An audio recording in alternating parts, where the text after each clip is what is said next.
Friends, welcome to my YouTube channel Satyabdi Nursing Classes. Today we will discuss about reproductive system. Reproductive system means the formation of baby in mother womb. By the process of meeting male gamete and female gamete, it will occur reproduction. Reproduction means generation to generation bringing up the offspring. In reproduction, we will look after sexual reproduction in humans. Sexual reproduction steps involving it is going to be biparental. Biparental means by a mother and father meeting.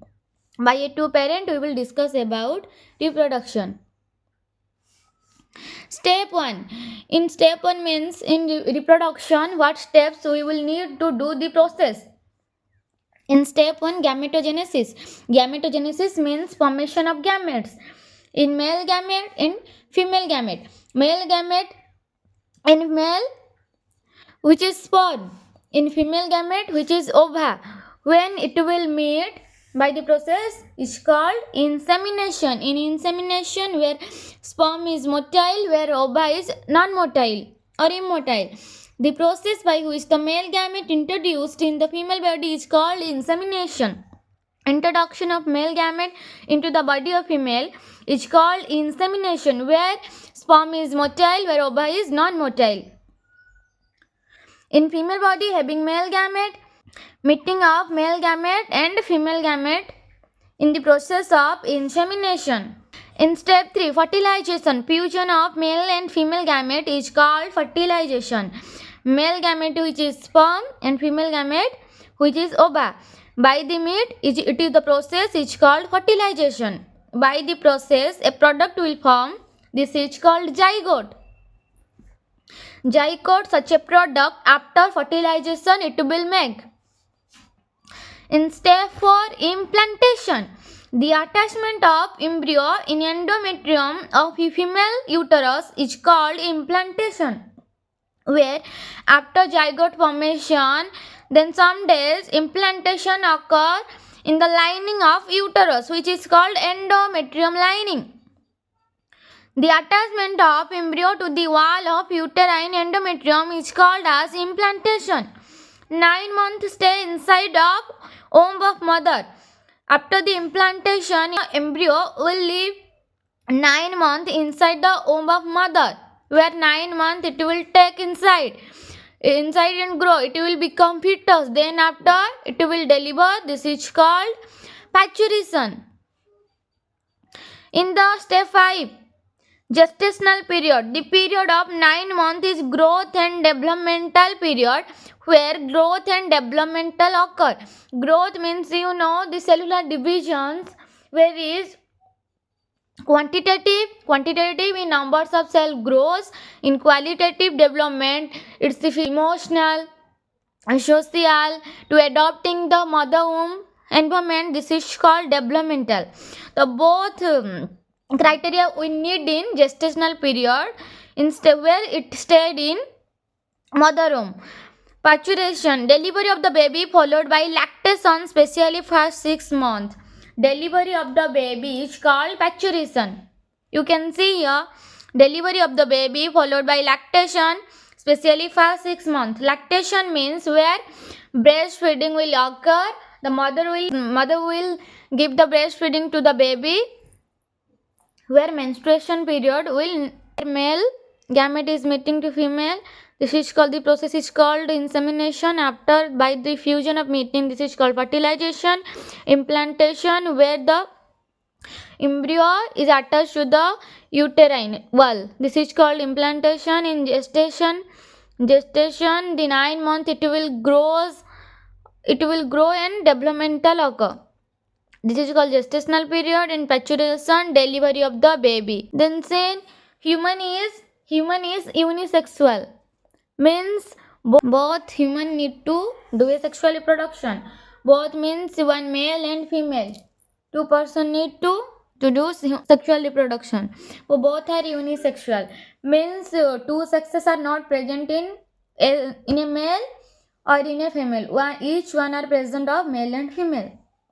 When they meet, it will occur the reproduction.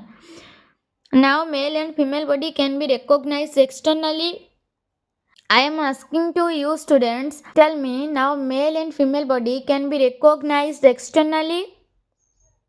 Yes, we can. How sexual, this is the process is called sexual dimorphism.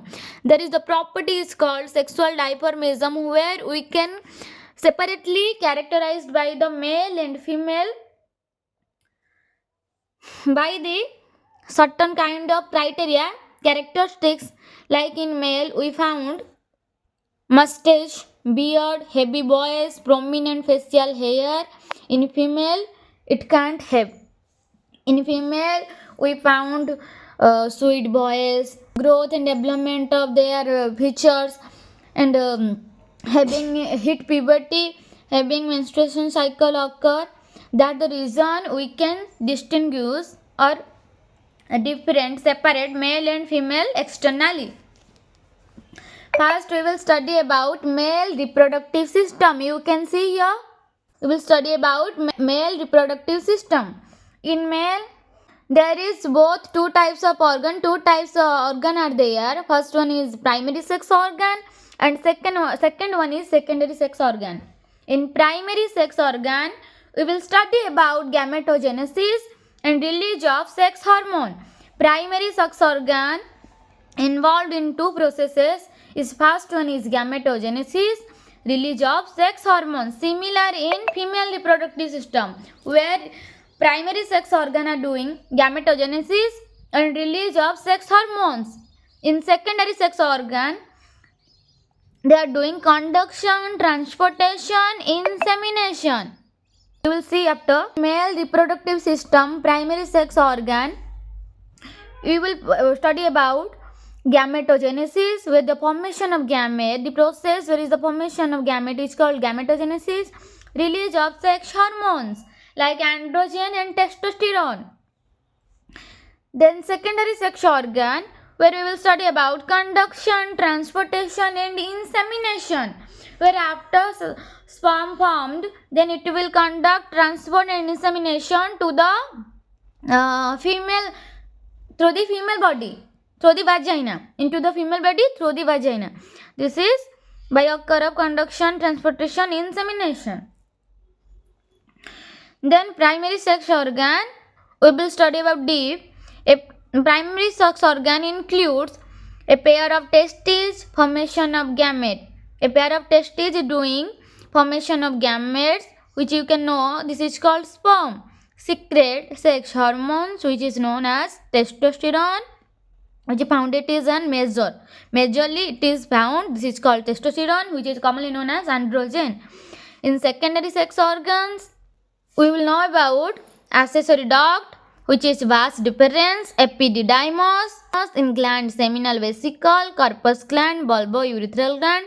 In external genitalia, copulatory organ, example penis. I am saying it once again. In secondary sex organ we will study about accessory duct, where we will study vas deferens and epididymis. In glands we will study seminal vesicle and corpus gland, bulbourethral gland. In external genitalia, copulatory organ which is penis.